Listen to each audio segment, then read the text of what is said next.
আজকাল আমাদের জেলায় বাসি খাবার খাওয়ানোর প্রচলন রেস্টুরেন্টগুলোর মধ্যে প্রচুর বেড়ে গেছে। আপনি যদি ফেসবুক খুলে দেখেন তাহলেই দেখবেন প্রচুর রেস্টুরেন্ট সম্বন্ধে প্রচুর অভিযোগ, প্রচুর কাস্টমার্সরা করেছে, যারা বারবার খেতে গিয়ে ঠকেছে।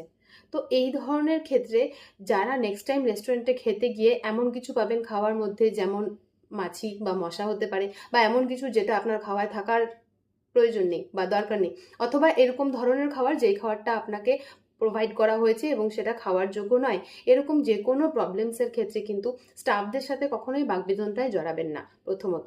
দ্বিতীয়ত, সেই রেস্টুরেন্টের যে ওনার আছে বা ম্যানেজার আছে তার সাথে গিয়ে সরাসরি কথা বলুন এবং কম্পেনসেট করতে বলুন তাদেরকে যথারীতি নিয়ম অনুযায়ী।